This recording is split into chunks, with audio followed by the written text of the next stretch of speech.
마가복음 10장을 보겠습니다. 마가복음 10장입니다. 신약성경 마가복음 10장 1절에서 12절입니다. 신약성경 마가복음 10장 1절에서 12절까지를 우리 한 목소리로 쭉 읽겠습니다. 예수께서 시작.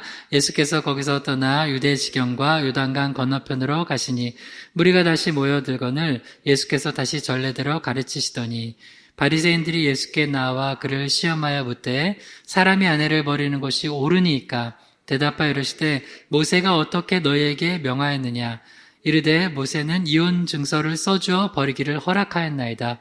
예수께서 그들에게 이르시되 너의 마음이 완악함으로 말미암아 이 명령을 기록하였거니와 창조 때로부터 사람을 남자와 여자로 지으셨으니 이러므로 사람이 그 부모를 떠나서 그 둘이 한 몸이 될지니라. 이러한즉 이제 둘이 아니요 한 몸이니 그러므로 하나님이 짝지어 주신 것을 사람이 나누지 못할지니라 하시더라. 집에서 제자들이 다시 이 일을 물으니 이르시되 누구든지 그 아내를 버리고 다른 데에 장가드는 자는 본처에게 간음을 행하며 또 아내가 남편을 버리고 다른 데로 시집가면 간음을 행함이니라. 아멘. 잠시 기도합니다. 하나님 아버지, 오늘도 이렇게 거룩한 주일을 맞아 우리가 몸과 마음과 영혼을 주님 앞에 거룩한 산 제물로 드리는 영적 예배 드리게 하시면 감사드립니다.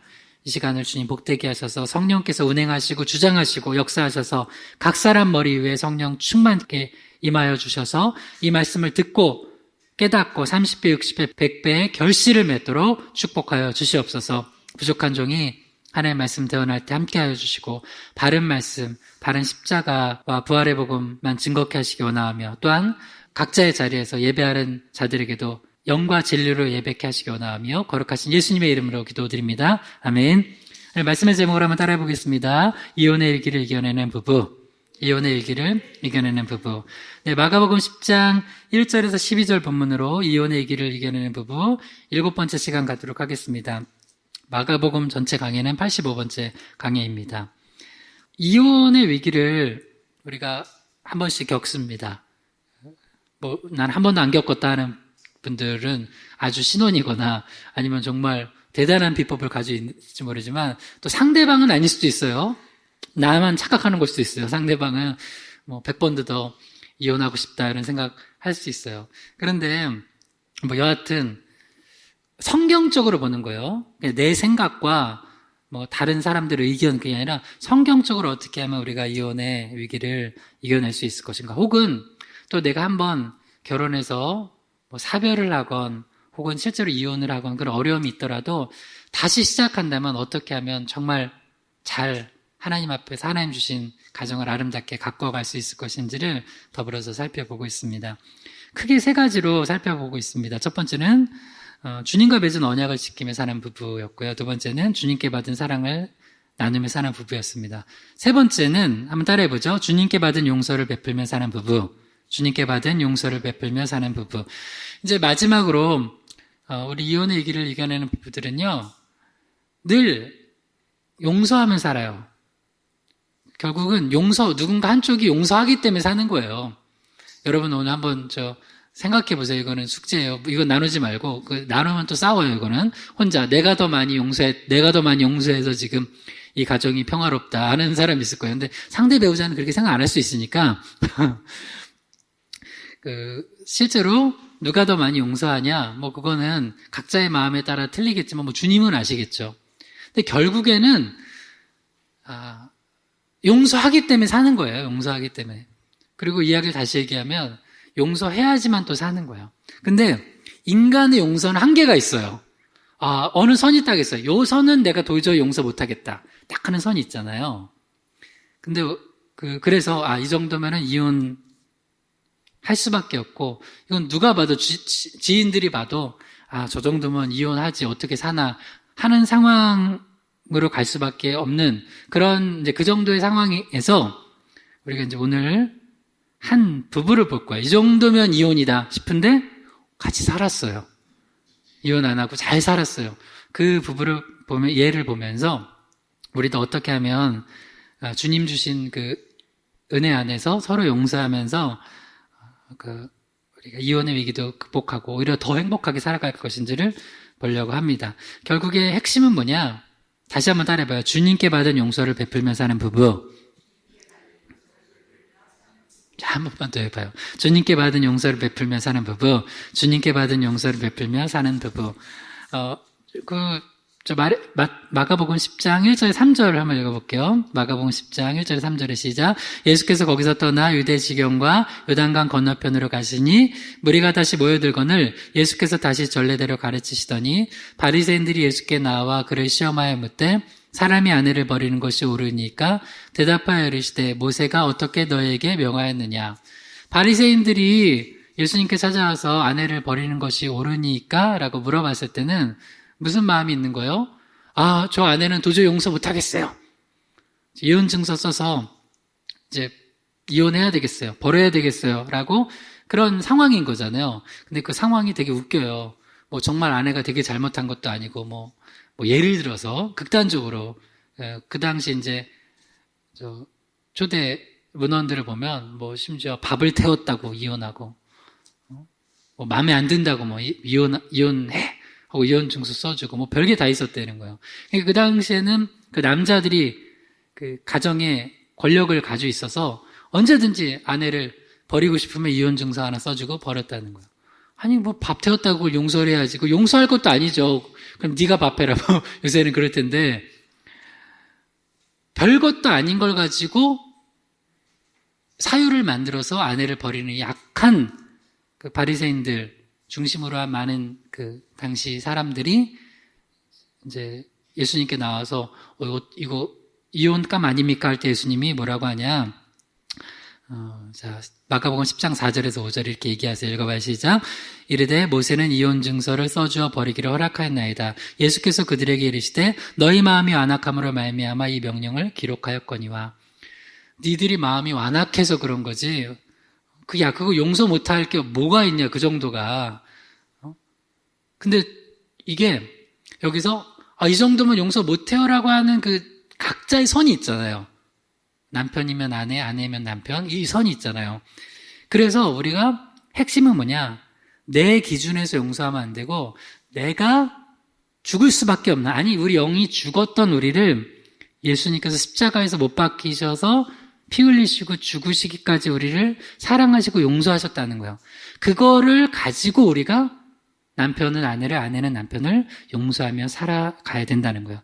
그러면서 예수님이 이렇게 말씀해 주셨죠. 마가복음 10장 6절에서 9절의 시작. 창조 때로부터 사람을 남자 여자로 지으셨으니 이러므로 사람이 그 부모를 떠나서 그 둘이 한 몸이 될지니라. 이러한즉 이제 둘이 아니요 한 몸이니 이러므로 하나님이 짝지어주신 것을 사람이 나누지 못할지니라 하시더라. 예수님은 너희들이 하나님의 언약 안에서 맺어진 이 부부의 관계를 신실하게 지켜 살되 어떻게 하면은 이 부부가 아름답게 가정을 이루면서 살아갈 수 있냐? 결국 이게 이제 십자가 복음 안에서 보면 용서예요, 용서. 용서. 이게 기독교에서 가장 중요한 주제예요. 여러분, 우리가 교회 왜 나와요? 왜 우리가 죄를 고백해요? 우리는 용서해 주실 분이 계세요. 할렐루야. 다른 종교들은 왜 그렇게 자기가 선행을 하려고 그래요? 기독교도 선행을 해요. 선행 더 많이 해야 돼요. 근데 그걸로 천국 못 가요. 하나님의 기준에는 못 미쳐요. 근데 우리는 여기서 정말 기쁨으로 찬양하고 예배할 수 있는 이유가 뭐예요? 그리고 우리가 비록 죄인이지만 주님께 나아가는 이유가 뭐예요? 우리 죄를 용서해 주실 분이 계세요. 하나님. 예수 그리스도의 십자가 보혈의 은혜로 우리 죄를 씻어주시고 그걸 믿는 자마다 다 용서해 주세요. 할렐루야! 그러니까 우리는 죄를 해결할 수 있는 그런 유일한 종교예요. 누구에 의해서? 내 노력이 아니라 예수님께서 행하신 그 십자가 사건으로 인해서 우리 죄가 용서받는 거예요. 그러니까 기독교 복음만큼 기쁘고 행복한 게 없어요. 다른 데는 그게 안 돼요. 그러니까 뭘 해야 돼요? 내가 노력해서 그 죄를 없애려다 보니까 온갖 율법과 온갖 뭐 좋은 말로 해서 선행이지 결코 도달할 수 없는 길을 가려고 하는 거예요. 그래서 그 용서를 받은 사람들은 어떻게 되냐? 용서를 베풀면서 사는 거예요. 마가복음 10장 6절에서 9절 읽어봐요. 시작. 마가복음 10장 10절에서 12절에 시작. 집에서 제자들이 다시 이를 물으니 이르시되 누구든지 그 아내를 버리고 다른 데 장가들은 자는 본처에게 간음을 행하며 또 아내가 남편을 버리고 다른 데 시집가면 간음을 행함이니라. 야, 그 정도 사유 가지고 너희들이 아내 버리고 남편 버리고 한다면 그 가정이 유지가 되겠냐? 그거는 안 된다. 절대 그렇게 하지 말고, 원래 결혼하면서 여러 가지 어려움이 있는데 그 모든 것을 예수님의 십자가의 은혜, 그 용서받은 걸 기억함으로, 믿음으로 계속해서 너도 아내와 남편을 용서하며 살아가라. 그러니까 오늘 결론은 하나예요. 내가 더 용서 많이 하고 살아가겠다고 다짐하는 거예요, 오늘. 그러면 살아요. 그러면 이제 봐요. 목사님, 그래도 어느 정도 선이 있지 않습니까? 자, 오늘 보여요. 선을 넘겼는데, 선을 넘긴 부부, 이혼 안 하고, 자, 행복하게 결혼 생활했던, 자, 부부를 볼게요. 바로 요셉과 마리아, 예수님의 육의 부모님이죠. 그, 예를 통해서 세 가지를 살펴보려고 그래요. 첫 번째는 뭐냐면, 허물을 덮어주는 부부가 되어야 된다는 거고요. 두 번째는 사명을 발견하는 부부가 되어야 된다는 거고요. 세 번째는 권리를 포기하는 부부가 되어야지 이렇게 요셉과 마리아처럼 아름다운 그런 부부가 될 수 있다는 거예요. 한번 따라봅시다. 첫 번째 따라봐요. 허물을 덮어주는 부부. 허물을 덮어주는 부부. 자, 어느 정도까지 허물을 덮어줬나 봐요. 마태복음 1장 18절에서 19절에 시작. 예수 그리스도의 나심은 이러하니라. 그의 어머니 마리아가 요셉과 약혼하고 동거하기 전에 성령으로 잉태된 것이 나타났더니 그의 남편 요셉은 의로운 사람이라 그를 드러내지 아니하고 가만히 끊고자 하여. 예수님께서 탄생하실 수 있었던 데는 두 명의 믿음의 남녀가 있었어요. 한 명은 이제 남자 요셉, 여자 마리아. 이 사람들이 믿음이 없었으면 예수님 그 탄생이 어떻게 됐겠어요? 생각만 해도 끔찍하잖아요. 근데 믿음 있는 요셉, 믿음 있는 마리아라는 아주 정결한, 의로운 두 하나님 앞에서 아름다운 처녀 총각이 이제 그 믿음 안에서 자녀를 낳았어요. 그게 바로 예수 그리스도예요. 근데 예수 그리스도의 나심은 이러하니라 라고 이제 마태복음 1장 18절에 나와 있는데 좋은 이야기가 아니라 정말 이런 어려운 가정의 문제가 있을 수 없을 정도로 큰 이제 고민이 생겼어요. 언제부터? 결혼하기 전부터. 이미 이제 마리아와 요셉은 서로 사랑하면서 약혼을 했어요. 약혼. 이 우리나라 약혼보다 유대의 약혼은 좀 더 구속력과 어떤 법적인 것들, 또 윤리적인 책임들, 이런 게 더 강했다고 보면 돼요. 요새는 약혼하고 뭐 파혼하는 게 지금도 좀 마음이 아픈 일이지만 일단 결혼까지 가진 않은 거잖아요. 근데 여기서 약혼은 거의 결혼이라고 보면 돼요. 실제 이제 부부로서 결혼 생활만 안 한 거지, 이제 다른 사람한테 이제 가거나 이거를 파혼하는 거는 거의 이혼과 거의 같은 거예요. 근데 요셉은 분명히 나는 책임질 일을 안 했는데, 남자로서. 근데 마리아가, 내 약혼녀가 임신을 한 거예요. 근데 여기는 뭐라고 나와요? 성령으로 잉태했어요. 분명히 나와요. 마리아와 요셉이 약혼하고 동거하기 전에 성령으로 잉태됐다고요. 그런데 이 일이 남편 요셉한테는 어떻게 다가오겠어요? 이게 이해가 돼요? 이해가 안 되죠. 이거는 여러분 그냥 다른 거 다 떠나고 신앙 떠나고 이 정도면 이혼감이에요, 아니에요? 이혼감이죠. 이 정도면 같이 살 수 있어요, 없어요? 못 살아요. 그런데 우리 결론은 살았다는 거예요. 왜요? 한번 따라해봐요. 허물을 덮어주는 부부. 네. 요셉은 의로운 사람이에요. 율법을 잘 알고 지켰던 사람이에요. 그래서 이 정도면 율법에 어떻게 돼요? 이 여인은 돌에 맞아 죽어야 돼요.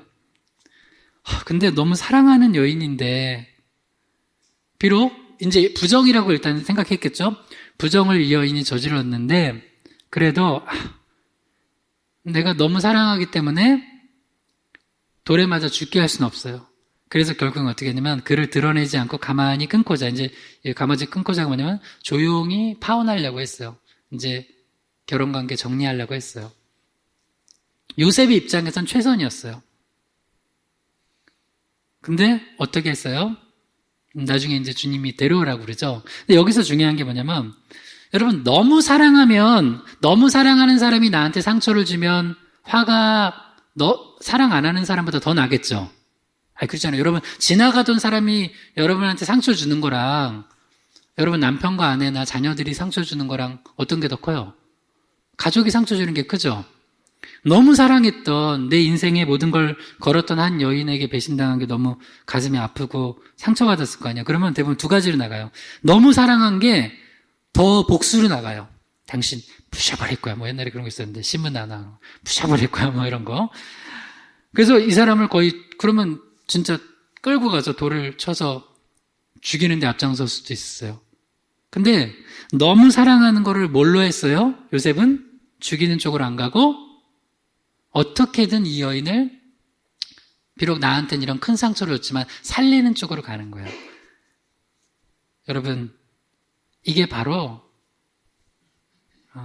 이게 아름다운 크리스찬의 모습이에요. 여러분 중에도 보면 너무 사랑해서 배신감이 커서 안 좋은 쪽으로 가는 사람도 있는데 참 이거 보면 그래서 예수님이 이 가정에서 태어나신 거죠. 요셉은 너무 사랑했기 때문에 비록 상처는 컸지만 드러내지 않고 다른 사람한테 얘기하지 않고 그냥 조용히 관계를 정리하려고 했어요. 잠언 10장 12절 읽어봐요. 시작. 미움은 다툼을 일으켜도 사랑은 모든 허물을 가리느니라. 한 번 더요. 미움은 다툼을 일으켜도 사랑은 모든 허물을 가리느니라. 사랑은요, 허물을 가린대요. 어떤 허물을? 모든 허물을. 그래서 예를 들어서 여러분 사랑하는 사람들이 허물이 발견됐을 때 그게 너무 싫고 너무 이것 때문에 힘들면 왜 그러냐면 내가 사랑이 사실 부족해서 그래요. 허물이 보이지만 더 사랑하면 그 허물을 어떻게 해요? 가려요. 가리는 방식으로 그 사람을 사랑해요. 이걸 뭐라 그래요? 바보 같은 사랑이라고 그래요. 그게 바로 예수님의 사랑이에요. 우리가 십자가에 못 박혀 죽어야 되는데, 아니 영원한 지옥불에 떨어져야 되는데 하나님의 아들이 뭐 하겠다고 우리를 위해서 십자가에 달려 돌아가셨어요? 이게 바보 같은 사랑이에요. 그래서 예수 믿는 사람들은 좀 바보 같아도 돼요. 그 남편과 아내가 살아가면서 너무 그런 사람이 있어요. 남편이 아내한테, 아내가 남편한테 너무 계산적이야. 돈도 네 거 냈고, 방도 네 거 냈고, 먹는 것도 네 거 냈고. 예수님 사랑 없는 거예요. 어떻게 그럴 수 있어? 부부가 무촌인데 그럴 수 없어요. 그래서 그 사람들한테 필요한 거는 딴 게 아니에요. 예수 만나는 거예요. 예수 만나면 이런 바보 같은 사랑 하는 거예요. 요셉이 진짜 바보 같은 남자죠. 이거 누구한테 얘기했으면은 진짜 너 바보라고, 너 남자도 아니다고, 남자가 그럴 때 화를 내는 거라고. 근데 요셉은 어떻게 했어요? 그냥 그 허물을 가리는 쪽으로 갔어요. 잠언 19장 11절 읽어봐요. 시작. 노하기를 더디하는 것이 사람의 슬기요 허물을 용서하는 것이 자기의 영광이니라. 한 번 더요. 시작. 노하기를 더디하는 것이 사람의 슬기요 허물을 용서하는 것이 자기의 영광이니라. 앞에 것부터 보면 만약에 요셉이 이때 너무 화가 나가지고 자기가 돌을 들어서 마리아를 쳤으면 이거는 다른 사람도 필요 없어. 내가 한다. 가끔 그랬잖아요. 요새 좀 이슬람권 같은 데는 그런 끔찍한 일들이 많이 일어나요, 지금도. 그래서 복음이 없는 곳에는 인권도 없어요.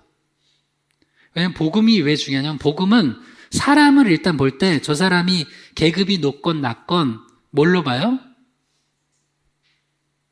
하나님의 형상으로 봐요. 그래서 절대로 예수 믿는 사람들은 다른 사람들을 함부로 할 수 없어요. 해서는 안 돼요. 왜? 하나님의 형상이니까. 그래서 복음이 들어가는 곳에는 봐요. 복음이 들어가면 사람과 사람 사이가 평등하게 돼요. 물론 그런 건 있어요. 어쩔 수 없이 우리가 계급이 나눠져 있잖아요. 군대도 계급이 있고 회사도 계급이 있고 교회 안에서도 나름의 질서가 있잖아요. 그러나 그렇다고 해서 사람과 사람 사이가 그걸로 인해서 막 갑질하고 착취하고 못 살게 굴고 그런 관계가 안 돼요. 그래서 가정에도 복음이 제대로 들어가잖아요. 남편과 아내가 서로가 존중하면서 또 부모와 자녀가 서로가 존중하면서 사랑하면서 평등하게 돼요. 그래서 복음이 들어가는 곳은 이 교회가 제대로 된 교회잖아요? 갑질하는 사람 별로 없어요. 이상한 교회는 그 교회가 딱 들어갔을 때 좀 이상하다 그러면은 갑질하는 사람이 있어. 그 교회 주인이 있어. 우리 이 희망의 교회 주인은 누구예요? 1번 설경욱 목사, 2번 여기 나라고 생각할 여러분 자기 이름, 3번 예수님. 누구예요? 3번 예수님입니다. 할렐루야. 네. 여러분 가정의 주인은 누구예요? 가정의 주인도 예수님입니다. 할렐루야. 좀 어려운 얘기 봅시다. 여러분 만약에 사업체를 갖고 있다면 회사의 주인은 누구예요? 네. 회사의 주인은 사장님이지만 사장님은 어떤 마음을 가지고 그 회사를 운영해야 돼요? 크리스천들은 예수님이 주인이시다. 왜냐면 여러분 이스라엘의 초대왕이 누구예요? 사울이죠. 사울과 2대 왕 다윗과 다른 게 뭐예요? 다윗은 왕이었지만 진짜 왕은 하나님이라고 생각하고 통치했어요. 사울은 내가 왕인데 하나님이 아니라 내가 왕이라고 생각하면 통치했어요. 그게 다른 거예요. 가정도 마찬가지예요. 그래서 우리가 갑자기 노하기를 막 급하게 해가지고 요셉이 자기가 막 사람들 불러 모아놓고 막 이제 죽이고 당장 저 여인을 돌로 치라 막 했으면은 큰일 나는 거잖아요. 근데 요셉은 깊이 생각하고 기도했어요. 그래서 노하기를 더디하는 게 뭐라고요? 슬기라고요. 그래서 여러분 갑자기 누구한테 화나는 일 있잖아요. 화나는 일. 그러면 봐요. 계급이 높은 사람하고 낮은 사람, 쉽게 말해서 병장하고 이등병이 있어요. 이등병이 병장한테 화를 쉽게 낼 수 있어요? 없어요? 없죠. 그러니까 중요한 얘기하는 거예요. 병장이 이등병한테 화 쉽게 낼 수 있어요? 없어요?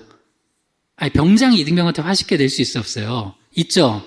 그러니까 자기가 화를 쉽게 낼 수 있는 위치에 있는 사람들은 이 말씀을 더 붙들어야 돼요. 그러니까 이등병은 어차피 병장한테 화 못 내. 화 나는 게 100개 있어도 참는 거예요. 위치가 아니니까. 근데 착각하는 게 있어요. 병장들은 나는 늘 참고 저놈이 못한다고 생각하는데 아니요. 이등병이 볼 때도 병장은 화날 게 많은데 위치상 못하는 거예요. 근데 병장은 늘 하나 이렇게 화낼 거 있으면 불같이 화를 내죠. 근데 별로 제가 볼 땐 병장은 별로 화내 안 냈어요. 저 군대 있을 땐 상병이 이제 원래 그런 거잖아요. 병장은 이제 아무 말 안 하고 상병이 막 이렇게 하는데 아무튼 군대 얘기는 곁다리 얘기고. 그래서 내가 충분히 화낼 수 있다고 생각할 때도 한 번 더 기도하시기 바랍니다. 할렐루야. 요셉은 충분히 도를 들을 수 있는 상황인데도 어떻게 했어요? 한 번 더 참았어요. 그게 슬기예요. 그 다음에 잠언 19장 11절 후반절에 허물을 용서하는 것이 자기 영광이니라. 한번 따라해봐요. 허물을 용서하는 것이 자기 영광이니라. 허물을 용서하는 것이 자기 영광이니라. 그러니까 만약에 내가 남편으로서 아내의 허물을 발견했어요. 용서하는 게 남편의 영광이에요. 아내로서 남편의 허물을 발견했어요. 용서하는 게 아내의 영광이에요. 이게 뭐 영광이에요? 바보짓이죠. 네. 성경은 그 바보짓이 영광이랍니다. 할렐루야. 여러분 한번 그렇게 해보세요. 이번 한 주간 살아가면서 두 가지 해보세요. 가정에서랑 밖에서 혹시 허물을 발견하고 정말 내 마음에 이건 돌로 쳐서 없애야 돼 라는 마음 들었을 때 한번 용서해줘 보세요. 덮어줘 보세요. 그러면 그게 여러분의 영광이 될 것입니다. 할렐루야. 말씀을 믿으세요. 그게 요셉의 영광이 됐어요. 요셉이 육에 예수님을 낳은 부분은 아니지만 예수님을 키워준 양아버지잖아요. 그런 영광을 얻었어요. 그래서 부부가 있잖아요. 이거 보고 한번 해보세요. 요셉은 저 정도인데도 참았다. 허물은 덮어주는 거예요. 허물을 발견하면 또 덮어줘야지. 그렇게 덮다 보면 어느 날은 내 허물도 또 덮어줘요. 그러면서 살아가게 되는 거예요. 그게 영광이 되는 거예요. 그래서 여러분도 부부간에 허물을 더 많이 덮어주시는 그런 이후의 인생 되기를 주님을 축복합니다. 자, 두 번째 따라해보세요. 사명을 발견하는 부부. 사명을 발견하는 부부. 마태복음 1장 20절에서 21절 읽어볼게요. 시작. 이 일을 생각할 때 주의 사자가 현몽하여 이르되 다윗의 자손 요셉아 내 아내 마리아 데려오기를 무서워하지 말라. 그에게 잉태된 자는 성령으로 된 것이라. 아들을 낳으리니 이름을 예수라 하라. 이는 그가 자기 백성을 그들의 죄에서 구원할 자이심이라 하니라. 아멘. 다시 한번 따라해봐요. 사명을 발견하는 부부. 사명을 발견하는 부부. 부부가 이제 결혼 서약할 때 이렇게 얘기를 하면 서로만 바라보겠다.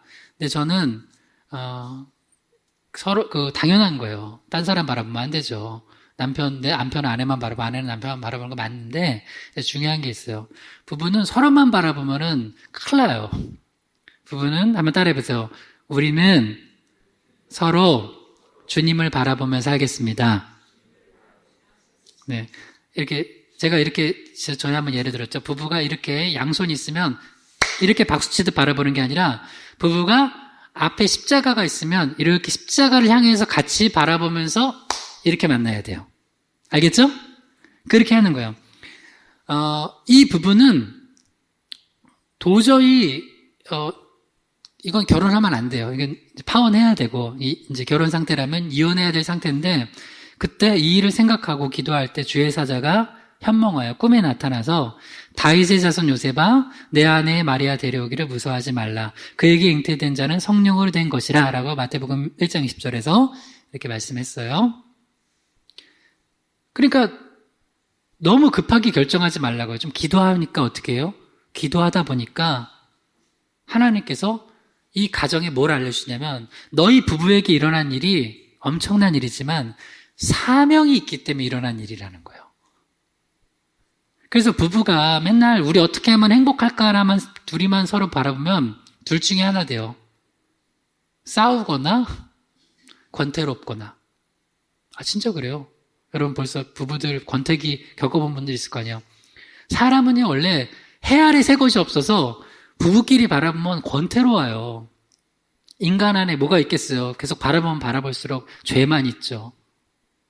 그래서 주님을 같이 바라보면서 부부가 행복하려면은 뭘 발견해야 되냐면 늘 이걸 나눠야 돼요. 그래서 부부가 같이 신앙생활하는 게 중요한 게 같이 여보 올해 우리 2020년엔 하나님이 이렇게 인도하셨는데 우리 2021년에는 우리 부부를 통해서 하나님이 하시고자 하는 일이 뭘까? 요새 이런 상황이 있는데 요거 한번 기도해 봅시다 하면서 부부가 같이 뭘 발견하는 거예요? 사명을 발견하는 거예요. 그러면 권태롭지가 않아요. 왜? 하나님의 사명은 죽을 때까지 우리에게 주시거든요.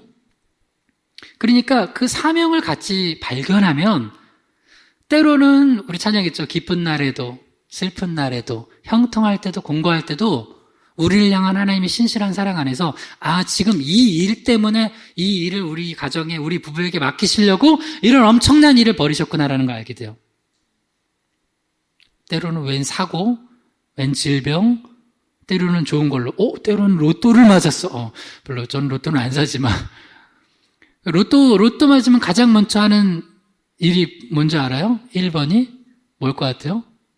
대부분 조사해보면 이혼을 한대요. 그러니까 이전까지는 참고 살았는데 내 돈이 생기니까, 이 남자를 이 여자랑 살 이유가 없어. 많이 그런데요. 그거는 뭐예요? 로또를 맞은 사명을 발견하지 못한 거예요. 물론 그런 여행을 꿈꾸지 말고요. 어떤 분은 그럼 평생 로또를 산 돈만 합치면 1억이 된대요. 근데 그걸로 맞은 거는 한 300만 원. 평생 그 기억을 가지고 초기에 한 100만 원짜리 맞은 걸 가지고 1억 원 투자한 거예요. 너무 차라리 그 돈 가지고 선교를 했으면 저기나 어디 러시아에나 어디나 교회 하나를 지어줬으면 얼마나 좋아요. 아무튼 여러분 이 부부에게는 이 요셉하고 마리아에게 일어나는 이 엄청난 일은 이 부부를 하나님이 힘들게 하려고 일으키신 거예요? 사명 때문에 일으키신 거예요? 사명 때문에. 겉으로 볼 때는 하나님 왜 이렇게 우리에게 고난을 주시나 이런 힘든 일을 여인으로서 감당할 수 없는 일을 마리아는 겪은 거고 또 남자로서 너무 수치스럽고 정말 화가 나고 감당할 수 없는 일을 요셉은 겪었는데 이 일이 요셉과 마리아 부부에게 일어난 사명이었다고. 사명을 주시려고 하나님께서 이런 일을 일으키셨다고요. 마태복음 1장 22절에서 23절 읽어봐. 시작. 이 모든 일이 된 것은 주께서 선지자로 하신 말씀을 이루려 하심이니 이르시되 보라 처녀가 잉태하여 아들을 낳을 것이요 그의 이름은 임마누엘이라 하리라 하셨으니 이를 번역한즉 하나님이 우리와 함께 계시다 함이라. 이사야 선지자가 예언한 말씀을 드디어 그 예언을 이루어지게 하려고 하는데 그때 사용하신 부부가 누구예요? 요셉과 마리아예요. 하나님의 예언을, 그 말씀을 이루어지게 하는 통로가 되는 부부 가정이 되게 하시려고 이 엄청난 일을 일으키셨다고요. 그러니까 그 사명적 관점에서 보면 지금 내게 일어난 일이 새롭게 보여요. 여러분 혹시 요새 가정에 우리 하나님 우리 가정에 왜 이런 일을 일으키실까? 기도해 보세요. 그러면 그게 하나님이 정말 우리 힘들게 하려고 한 게 아니라 여러분 부부한테, 여러분 가정에 뭔가 하시고자 하는 일이 있어요. 하나님의 말씀을 이루고자 하시는 일이 있는 줄 믿으시기 바랍니다. 아멘 해보세요. 아멘. 그러면 다르게 보인다니까요. 다르게. 이 모든 일이 된 것은, 이 모든 일이 뭐래요? 내가 남자를 알지 못하는데 부정한 일을 저지르지 않았는데 임신한 그 마리아, 그리고 나도 책임지려 안 했는데 지금 내 사랑하는 아내 될 마리아가 저렇게 배가 불러오고 하는 이 사건, 이 엄청난 사건을 통하여서 이 고민하고 있었을 때 이 모든 일이 된 것은 주께서 선지자로 하신 말씀을 이루려 함이라는 거예요. 그러니까 너무 놀라운 거예요. 그래서 여러분 다시 기억하세요. 부부가 서로 바라보면 싸우고 권태로워요.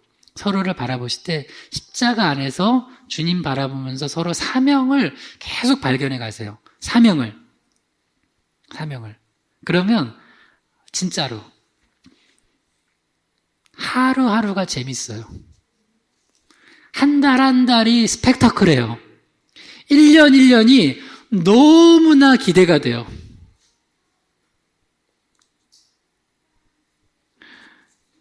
저희 부부는 목회자 부부잖아요. 저희 아내도 전도사고 서울의 어느 교회에서 사역을 하고.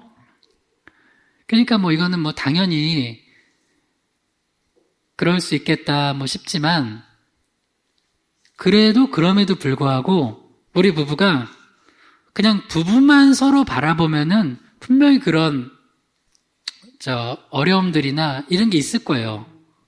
근데 그때 그런 어려운 사건들을 통해서 우리가 늘 하라고 하는 게 뭐냐면 이 어려운 사건들 통해서 하나님이 주신 사명이 뭔가를 계속 발견하려고 기도하고 노력을 해요. 그러면 부부만 바라볼 땐 싸우고 끝날 일이 그 사명을 발견하려고 하려고 할 때는 그 순간 이 놀라운 은총이에요. 하늘이 열리는 경험이에요. 이거 그래서 하나님이 그렇게 하셨구나 라는 거예요. 여러분도 그 사명 좀 발견하시는 부부 되기를 다시 한번 주님으로 축복합니다. 로마서 8장 14절에서 15절에 시작.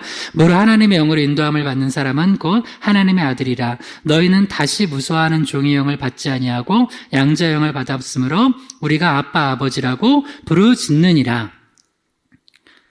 우리가 하나님의 자녀가 되는 권세를 뭘로 얻어요? 믿음으로 얻어요. 예수 그리스도를 영접하는 거예요. 믿음으로. 그래서 영접하는 자, 곧 그 이름을 믿는 자들에게 하나님의 자녀가 되는 권세를 주셨어요. 우리는 하나님의 자녀가 될 수 없는데 하나님의 자녀가 되도록 예수 그리스도를 통하여서 믿음으로 말미암아 우리를 양자 삼아 주셨어요. 그래서 예수 안 믿는 사람들한테는 하나님은 어떤 분이냐면 무서워요. 심판의 하나님이시기 때문에. 근데 우리한테 하나님은 어떤 분이에요? 때론 두렵고 그런 부분이 있죠. 그러나 우리 하나님은 사랑의 하나님이세요. 좋으신 분이에요. 부모 자녀 관계가 돼버려요. 근데 이 비밀이 그냥 부모님한테서 우리가 낳은 자녀 말고, 예를 들어서 여러분 혹시 입양된 자녀 있어요? 여러분이 입양을 했거나 여러분이 자녀 중에 입양했다?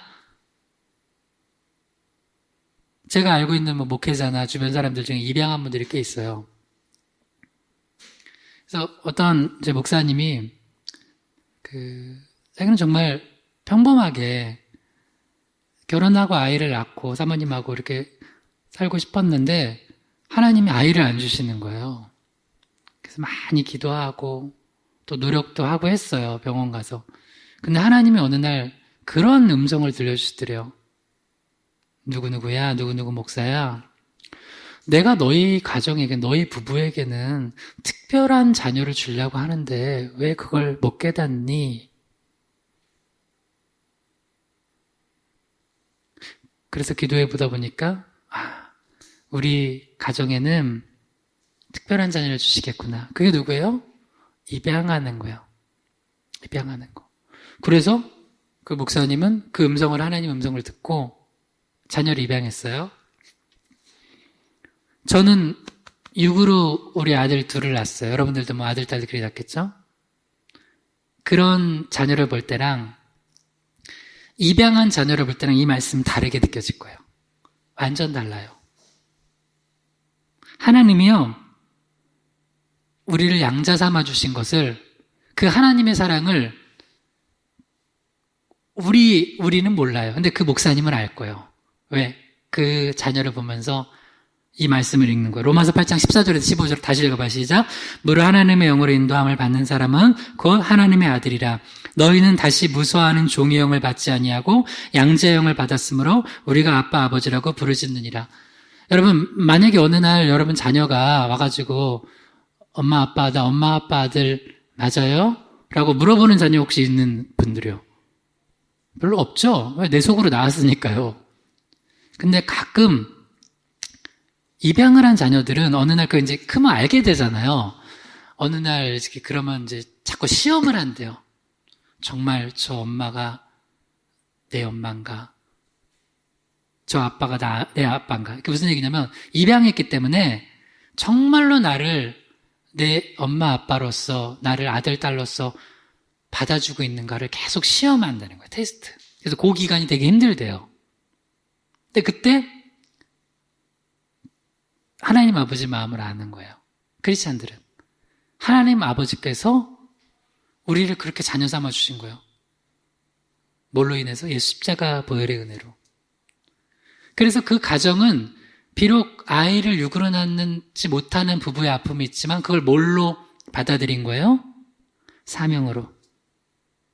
또 어떤 가정에는 장애가 있어요. 육신의 장애도 있고 뭐 좀 정신적이나 이런 장애를 가진 자녀를 둔 부부들이 있어요. 육으로만 보면 뭐예요? 하나님, 왜 이렇게 우리 가정에 이런 일을 벌이셨나? 내가 이렇게 기도 많이 하고 하나님 잘 섬겼는데. 그래서 실제로 목회자들 가정 중에도 그런 가정들이 있어요. 우리가 다 알 수 없는 신비가 있어요. 다 신비가 있어요. 그 성경에 보면은 앞을 나면서부터 못 봤던 사람도 하나님의 영광을 위해서 하고자 하시는 일이 있어서 그 장애를 허락하셨다는 거예요. 그래서 여러분, 부부에 일어나는 일들도요, 가정에 일어나는 일들도 내 행복의 관점에서만 보면 그게 불행이에요. 딱 불행이에요. 여러분, 장애아를 낳은 건 그냥 불행이고, 부부가 이런 어려움이 있으면 불행이고, 자녀 못 낳으면 불행이거라 생각하는데, 오늘 성경은 요셉과 마리아 가정을 통해서 뭘 알려주시는 거예요? 아니다. 내가 너희 부부 사랑하고 너희 가정 사랑하고 이런 어려움이 있는 걸 통해서 내가 너희 가정을 쓰려고 한다. 사명을 주는 거예요. 사명. 룻기 4장 13절에서 22절입니다. 시작. 이에 보아스가 룻을 맞아야 아내를 삼고 그에게 들어갔더니 여호와께서 그에게 임신하게 하심으로 그가 아들을 낳은지라. 살몬은 보아스를 낳고 보아스는 오벳을 낳고 오벳은 이새를 낳고 이새는 다윗을 낳았더라. 다윗의 자손이 예수 그리스도죠. 그러니까 영적인 의미예요. 그래서 다윗의 자손이요 할 때는 메시아를 얘기하는 거예요. 예수 그리스도. 근데 그 다윗을 낳은 분이 이새고 이새를 낳은 분이 오벳이고 오벳을 낳은 분이 보아스예요. 근데 보아스가 누구를 맞이해서 오벳을 낳냐면 룻이었어요. 근데 원래 룻은 남편이 있었어요. 룻은 모압 여인이었고요. 룻의 원래 남편은 말론이에요. 말론. 근데 사별했어요. 여러분, 혹시라도 부모님 중에 어머니를 먼저 어머니를 먼저 여의거나 또 어머니가 아버지를 먼저 여의거나 했을 때는 그래서 어린 자녀들을 홀로 키우거나 이렇게 할 때는 굉장히 힘들겠죠. 그런 경험 있으세요? 그런 부모님, 혹은 여러분 중에 제가 알고 있기로는 지금 사별한 분은 없는 것 같지만 사별을 했다 봐요. 그러면 왜 나한테 이런 아픔을 줬을까? 이 여인은 되게 일찍 또 사별한 거야, 남편이. 근데 우리가 다 하나님의 뜻을 당장은 모르지만 이 가정을 통하여서 뭘 계획하셨냐면 크게 두 가지 계획하셨는데, 하나는 바로 다윗을 낳고 다윗의 자손 예수 그리스도로 오게 하는 그 계보를 이어지게 하는데 이 여인을 사용하시려는 계획이 있었어요. 또 하나가 이 여인은 모압 여인이에요. 이방 여인. 이미 여기서부터 유대인들만이 아니라 이방인들을 향한 하나님의 구원 계획을 하나님이 알려주신 거예요. 예루살렘과 유대와 사마리아와 땅끝까지 이르러 복음 전하게 하시는 하나님의 뜻이 여기서 펼쳐진 거예요. 그래서 여러분 그거 아셔야 돼요. 유대인들이 되게 민족주의잖아요. 혈통. 아무것도 아니에요. 이미 여기서 봐요. 다윗이 누구한테서 났어요? 네, 모압 여인한테서 났어요. 룻이 다윗의 증조모예요. 보아스가 다윗의 증조부예요. 증조할아버지, 증조할머니가 그렇다고요. 혈통이. 그러니까 혈통 자랑할 거 없어요. 그래서 나는 이거는 복음적 입장에서 들어보세요. 나는 대한민국이 굉장히 민족주의 강한 거 나름의 그게 자부심이 있다고 또 좋아할 수 있는데요. 우리 월드컵 한번 하면 난리 나잖아요. 축구 한번 하면은 근데 기독교인들은 민족주의도 넘어서야 돼요. 정치적인 얘기하는 거 아니에요? 저도 일본하고 축구하면은 일본을 응원할까요? 거품 물고 대한민국 응원할까요? 대한민국 응원합니다. 저도 일본한테 골 넣으면은 난리 납니다. 와! 하면서 안정환, 손흥민 다 난리 납니다. 그러나 복음적 입장에서는 그거 다 뛰어넘어야 돼요. 교회는 그런 곳이에요, 여러분. 그거를 알려주시기 위해서 하나님께서 뭘 택하셨어요? 누굴 택하셨어요? 룻, 보아스. 여기는 어떤 가정이에요? 재혼 가정이에요. 그래서 저는 성경을 보면 참 놀라는 게 보아스와 룻 가정도 그렇고 사실 이제 다윗과 밧세바 가정은 더 심한 가정 아니에요? 근데 나중에 다윗과 밧세바 사이에서 누구를 낳냐면 이스라엘의 3대 왕 솔로몬을 낳게 해주세요. 그래서 여러분 이걸 아셔야 돼요. 예수 안에서는요, 우리가 회개하고 돌아오기만 하잖아요. 늘 하나님이 새 출발하게 해주세요. 이게 복음의 능력이에요. 세상은 끝이라고 해요. 끝! 근데 주님은 아니다. 다시 시작할 수 있다는 거예요. 한번 따라해 봅시다. 예수 안에서 회개하면 다시 시작할 수 있다. 자, 한 번 더. 예수 안에서 회개하면 다시 시작할 수 있다. 시작. 예수 안에서 회개하면 다시 시작할 수 있다. 그래서 이게 우리가 예수님께 담대히 나아가는 거예요. 주님, 오늘도 제가 부족합니다. 죄를 졌습니다. 그러나 주님 안에서 다시 시작합니다. 물론 그 죄를 반복하고 그러면 주님 싫어하시겠죠. 그래서 그러나 예수를 붙들고 다시 나갈 수 있는 건 그분의 능력, 보혈의 능력이 그만큼 강력하기 때문에 그래요. 그래서 우리는 예수 안에서 부부가 사명을 발견해야 돼, 계속해서. 그러면은 사명을 발견하는 순간 뭐가 되냐면 그때부터는 부부의 일이 비록 어렵고 안 좋은 일일지라도 그거를 뛰어넘어서 하나님께서 역사하신 걸 바라봄으로 그 부부가 쓰임받을 수 있다는 거예요. 저는 희망의교회 성도님들 부부가 다 이렇게 사명에 의해서 쓰임받기를 주님의 이름으로 축복합니다. 자, 마지막 세 번째입니다. 따라해보세요. 권리를 포기하는 부부. 자, 마태복음 1장 24절에서 25절입니다. 시작. 요셉이 잠에서 깨어 일어나 주의 사제의 분부대로 행하여 그의 아내를 데려왔으나 아들을 낳기까지 동침하지 아니하더니 낳음의 이름을 예수라 하니라. 부부가 주님 안에서 복되고 행복하고 아름답게 살아가는 부부들의 특징이 있어요. 이제 오늘 큰 주제인 용서 안에 들어간 건데요. 그 용서를 다시 한번 이게 우리식으로 이제 편하게 얘기하면, 이해하기 쉽게 얘기하면요. 권리를 포기하는 거예요. 내 권리를. 내가 충분히 요셉으로서, 남편으로서 이 부정을 저지른 아내를 고발하고 돌로 쳐 죽일 수도 있음에도 불구하고 요셉은 그 권리를 포기하는 거예요. 그리고 이 정도면 결혼 안 해도 돼. 이 정도면은 결혼 안 해도 되죠. 그냥 인간적으로는. 근데 주님이 뭐라고 하냐면 주의 사자가 결혼하래요. 여러분 이런 결혼하고 싶어요? 하기 싫겠죠? 그래서 가끔 제가 이제 보면 TV에서 본 거예요. 아이가 있고 여자가 그런 탤런트 배우가 있더라고요. 아이가 있어요. 한번 결혼해서 아이가 있고 이제 이혼하고 아이가 있는데 남자는 총각이야. 부모님이 결혼을 쉽게 남자 측에서 승낙하셨을까요? 반대하셨을까요? 난리가 났겠죠. 근데 결혼해서 또 아이 낳고 살더라고요. 뭐 연예인 부부니까 한번 본 적 있어요. 그렇구나. 참, 저 남편이 아내를 정말 많이 사랑했구나. 그런 생각이 들었어요. 아무튼 그건 이제 그런 상황이지만, 여기 보면, 근데 그걸 더 하나 뛰어넘어서, 요셉은 마리아를 사랑한 건 맞아요. 그러나, 이건 결혼하는 건 아니야. 근데 갑자기 기도하는데 하나님이 결혼해라. 결혼하래요. 이건 나는 충분히 내가 이 아내 버린다고 나한테 욕할 사람 없어요. 그런데 결혼하래요. 하나님이 야, 저 아내 버리면 어떡하냐? 저렇게 배불러 오는데. 그리고 성령으로 잉태한 건데 그거 내버려두면 괜히 걸렸다가 다른 사람들 오해해서 돌에 맞아 죽으면 안 되니까 네가 책임져라. 내가 책임질 일을 안 했는데 나보고 책임지래. 그게 뭐냐면 따라해보세요. 권리를 포기하는 부부. 그게 권리를 포기하는 거예요. 여러분, 난 정말 너무너무 감동받았어요. 이번 말씀 준비하면서, 기도하면서. 나는 남편으로서 아내한테 얼마나 권리를 포기하며 살아갔나. 그러니까 남편으로서 너무 아내한테 이 권리를 주장하고 살아가요.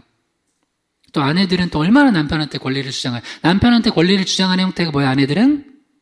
네, 잔소리, 바가지. 남편들은, 하여튼 여러 가지 형태로. 근데, 일단, 이 마태복음 1장 24절에서 25절에 보면, 세 가지 권리를 포기했어요, 요셉이. 첫 번째는, 결혼 안 할 수 있고, 아내를 버릴 수 있는 걸 포기했어요. 오늘 전체 마가복음 10장 본문 말씀에 의하면, 바리새인들 같은 경우는, 당장 예수님, 이거, 이혼증서 써서 버려도 되죠? 그러고 왔을 거예요. 바리새인들이었으면. 근데 요셉은 기도하다가 꿈에 하나님이 나타나서 아니라고 아내 데려와서 네가 책임져. 그러니까 어떻게 했어요? 아멘. 그 다음 또 하나. 마태복음 1장 25절만 읽어봐요. 시작. 아들을 낳기까지 동침하지 아니하더니 나음의 이름을 예수라 하니라. 두 번째 권리를 포기를 뭘 했냐면 아들을 낳기까지 뭐 했다고요? 동침하지 않았대요. 아내를 데려왔어요. 결혼한 거예요. 이제 정식 내 부인이 됐어요. 결혼 관계가 시작됐는데 결혼했는데 여기 정확히 나와요. 아들을 낳기까지 동침하지 않았대요. 남편으로서의 권리를 포기한 거예요. 더 정확히는 유보했겠죠? 아내로서도 그랬겠지만 특히 요셉은 그런 거예요. 우리는 너무나 이렇게 생각해요. 이거는 내가 왜 화가 나냐면 이건 내 권리야. 근데 내 권리를 충분히 주장할 수 있는데 보니까 이걸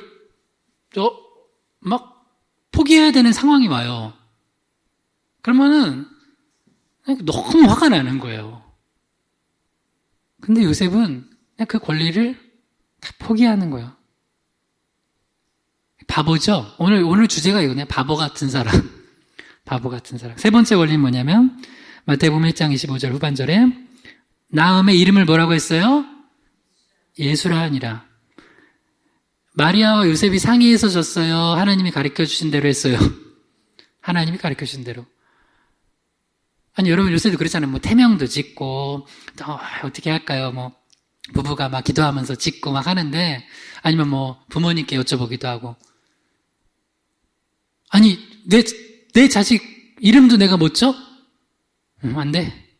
이름도 하나님이 주신 대로 해. 다 포기한 거예요. 이건 뭐예요? 이 자녀는 마리아는 비록 또 내가 품고 낳고 또 요셉은 내가 마음으로 품고 낳지만 내 자녀이기도 하지만 하나님 거라는 거예요. 이게 뭐예요? 권리 포기예요. 여러분 낳은 자녀도 하나님 겁니다. 하나님 거예요. 그래서 이 바보 같은 짓을 하는 게 행복한 부부의 첩경이에요. 이런 느낌 들어야 돼요. 진짜 저 아내는 바보 아니야? 저 남편은 바보 아니야? 그러다가 이제 은혜 받으면은 눈물을 철철 흘려요. 바보짓 해주면서 나를 사랑해 준 거구나. 마리아가 얼마나 고마웠겠어요. 요셉이. 얼마나 고마웠겠어요. 출애굽기 3장 4절에서 5절입니다. 시작. 여호와께서 그를 보려고 돌이켜 오는 것을 보신지라. 하나님이 떨기나무 가운데서 그를 불러 이르시되 모세야 모세야 하시매 그가 이르되 내가 여기 있나이다. 하나님이 이르시되 이리로 가까이 오지 말라. 내가 선 곳은 거룩한 땅이니 내 발에서 신을 벗으라. 당시 옛날엔 노예들은 신발을 안 신었어요.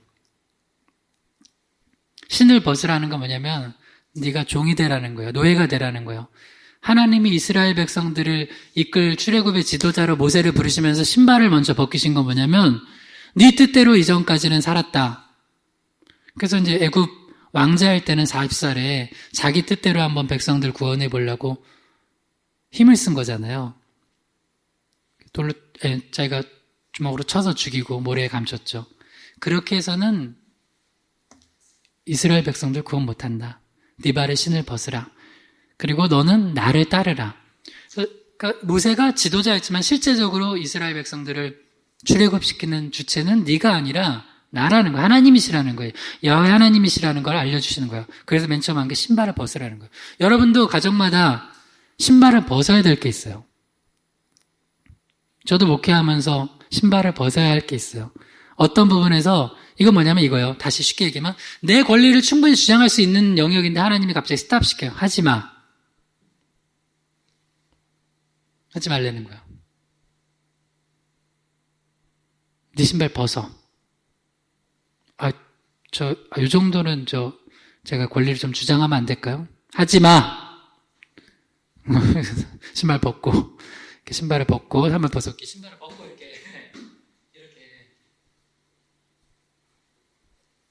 신발을 벗고 하는 거예요. 여러분들 그래서 성도로서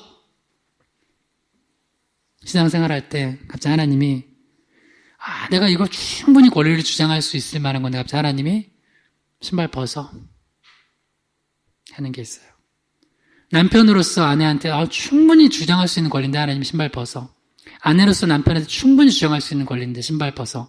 자식으로서 부모님한테, 부모로서 자식한테 충분히 주장할 수 있는 권리인데 하나님이 신발을 벗으래요. 사장님으로서 사원한테 충분히 할 수 있는 권리인데 신발을 벗으래요. 그러니까 권리를 포기하고 사는 건 편한 거예요? 불편한 거예요? 아니, 신발 벗고 돌아다니는 게 뭐가 편해요? 불편한 거예요. 근데 그 불편한 거를 누가 했어요? 요셉이 했어요. 그러니까 이 가정을 통하여서 메시아가 탄생하고 자라났어요. 고린도전서 7장 4절 읽어봐요. 시작. 아내는 자기 몸을 주장하지 못하고 오직 그 남편이 하며 남편도 그와 같이 자기 몸을 주장하지 못하고 오직 그 아내가 하나니. 이 말씀 다시 읽어봐요. 시작. 아내는 자기 몸을 주장하지 못하고 오직 그 남편이 하며 남편도 그와 같이 자기 몸을 주장하지 못하고 오직 그 아내가 하나니. 결혼하기 전까지는 연애랑 결혼이 왜 다르냐면 결혼하기 전까지는 내 몸 내가 주장하는 거예요. 그래 따로 살잖아요. 우리 뭐 헤어져 하면서 뭐 그런 거 해봤어요? 연애 아주 뜨겁게 사랑할 때는 정류장 여기서 집까지 태워다 줬어요. 남자가 이제 아내 여자 그 애인을 태워다 줬는데 여자친구를 다시 또 우리 헤어지기 싫어 내가 데려다 줄게 하고 이렇게 왔다 갔다 해본 거. 우리 뭐 하는 짓이냐? 우리 이러지 말고 그냥 같이 살자. 뭐 이런 거 그런 거 해봤던 분들이 있을 거예요. 근데 그 전까지는 어떻게 해든 따로 들어가요. 부모님 밑에 있는 거예요. 근데 결혼한 순간 한 몸이 돼요. 하나가 돼요. 그때부터는 뭐가 되냐면 아내는 내 몸 내가 주장해요, 못해요? 못해요. 누가 주장해요? 남편이.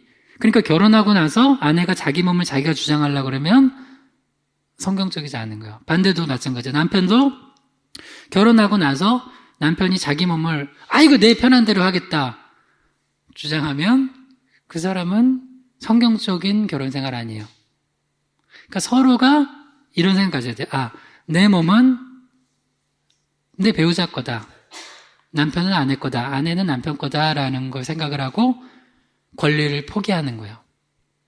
그래서 성경에서 가르쳐주는 부부관계가 참 오묘하고 신비롭고 너무 놀라워요. 근데 대부분 이렇게 안 해요. 이렇게 안 하니까 맨날 내 건 줄 알고 살아.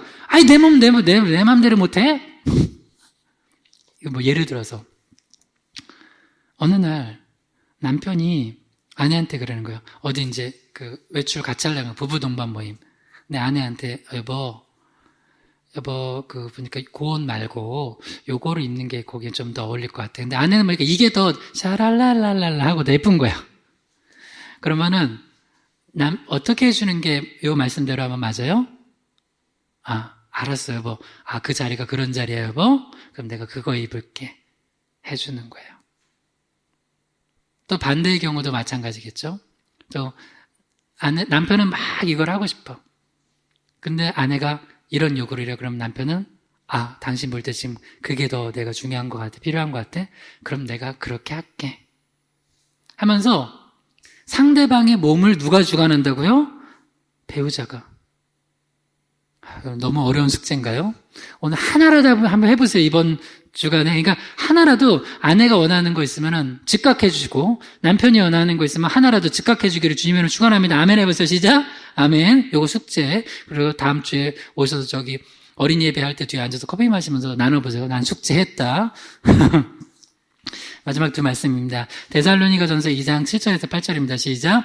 우리는 그리스도의 사도로서 마땅히 권위를 주장할 수 있으나 도리어 너희 가운데서 유순한 자가 되어 유모가 자기 자녀를 기름과 같이 하였으니 우리가 이같이 너희를 사모하여 하나님의 복음뿐 아니라 우리의 목숨까지도 너희에게 주기를 기뻐함은 너희가 우리의 사랑하는 자 됨이라. 바울이 데살로니가 성도들한테 뭐라고 얘기하냐면 난 그리스도 사도로서 우리 또 이제 바울 및 또 디모데 등 바울과 함께 있는 이들이 그리스도의 사도로서 권위를 주장할 수 있다는 거야. 마땅히. 근데 그렇게 안 하고 도리어 유순한 자가 되어 이제 유모가 자녀를 기름같이. 유모는 유모지 또 엄마는 아니잖아요. 그러니까 더 자녀를 잘 길러주겠죠. 조심조심하면서 그렇게 하면서 내가 너희 교회를 사랑했다는 거예요. 이유가 뭐냐? 사랑 때문에 그래요. 사랑. 데살로니가전서 2장 8절에 보면 우리가 이같이 너희를 사모하여 하나님의 복음뿐 아니라 우리의 목숨까지도 너희에게 주기를 기뻐하면 너희가 우리의 사랑하는 자 됨이라. 결국 더 많이 사랑하는 자가 권리를 포기하는 거예요. 그래서 우리가 끊임없이 하나님의 사랑을 그 용서를 경험해야 돼요. 그러니까 신앙과 부부관계는 떨어질 수가 없어요. 여러분이 요새 부부관계 좀 어렵다 그러면 다른 거 없어요. 열심히 예배하시고 은혜 받으세요. 기도하시고 은혜 받고 말씀 보고 은혜 받으세요. 그러면 변화가 돼요. 자, 마지막 말씀입니다. 이 말씀을 가면 기도해요. 골로새서 3장 12절에서 14절에 시작. 그러므로 너희는 하나님이 택하사 거룩하고 사랑받는 자처럼 긍휼과 자비와 겸손과 온유와 오래 참음을 옷 입고 누가 누구에게 불만이 있거든 서로 용납하여 피차 용서하되 주께서 너희를 용서하신 것 같이 너희도 그리하고 이 모든 것 위에 사랑을 더하라. 이는 온전하게 맺는 띠니라. 우리의 용서가 어떤 걸 기준으로 하라고요? 주께서 너희를 용서하신 것 같이. 여러분, 예수님께서 저와 여러분의 죄를 용서해 주신 거 믿으시죠? 그러면 그 힘을 가지고 이번 한 주간도 우리 남편과 아내를 우리 주위 사람들 용서하면서 사랑하며 살아기를 주님을 축원합니다. 이를 놓고 이 말씀 가운데 우리 허물을 덮어주고 사명을 발견하고 권리를 포기하는 요셉과 마리아 같은 부부 되게 해달라고 우리 주 한번 부르기도 합니다. 주여 하나님 아버지 우리 부족하옵소서. 하나님께서 우리를 사랑하셔서 은혜 주시고 또한 가정 주셔서 이렇게 또 부부의 연을 맺고 살아가게 하신 것 감사합니다. 그러나 우리의 힘만으로 남편과 아내를 사랑하기 어렵습니다. 또 용서하기 어려운 것도 있습니다. 그러나 예수님께서 나를 위해 십자가에서 죽으시고 부활하시고 내 죄를 모두 용서해 주신 걸 믿고 날마다 그 용서하심 기억하며 남편을 아내를 용서하고 사랑하는 행복한 부부와 가정 되게 하여 주시옵소서. 예수님의 이름으로 기도드립니다. 아멘.